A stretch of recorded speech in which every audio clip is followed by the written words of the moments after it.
টুংটাং শব্দে মুখরিত সেনবাগে কামারপল্লী, জাহাঙ্গীর পাটোয়ারি। তথ্য ও ভিডিও চিত্রে দেখুন বিস্তারিত।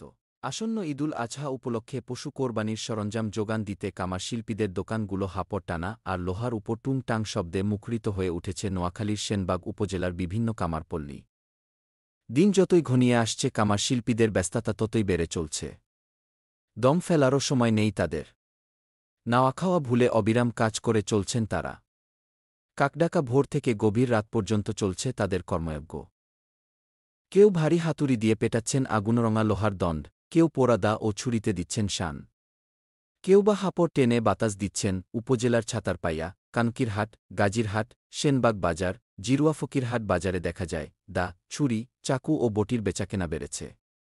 তবে কারিগরদের অভিযোগ, তাদের পরিশ্রমের তুলনায় মজুরি অনেক কম। এছাড়া পুরানো সব যন্ত্রপাতি শান দিতে ভিড় কামার শালাগুলো। সারা বছর তেমন কাজ না থাকায় অনেকেই বাধ্য হয়ে পৈতৃক এই পেশা পরিবর্তন করছেন বলে জানা গেছে। উপজেলার ডমুরুয়া ইউনিয়নের ফকিরহাট বাজারের হারাধন চন্দ কর্মকার জানান, পূর্বপুরুষ আমাদের পূর্বপুরুষে কাজ করি আসে, আমরাও এই কাজ করি। কোরবান আইলে একটু কাজ বেশি, কোরবানের আগে কাজ কম থাকে। ছেলে অমর কর্মকার জানান, কোরবানি ঈদে তারা প্রতি বছর দা, ছুরি, চাপাতিসহ বিভিন্ন উপকরণ তৈরি করেন। বর্তমানে লোহা ও কয়লার দাম অনেক বেড়েছে। সে তুলনায় কামার শিল্পের উৎপাদিত পণ্যের দাম বাড়েনি। তাদের আশা, সরকারি পৃষ্ঠপোষকতা পেলে এই শিল্প আবারও ঘুরে দাঁড়াতে পারবে।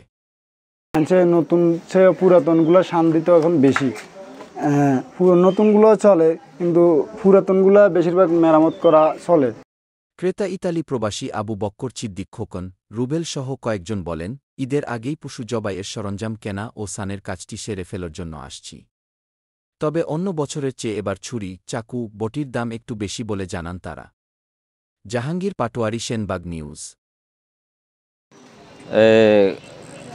গরু জবাই দিমু, আল্লাহর নামে কোরবান দিমু।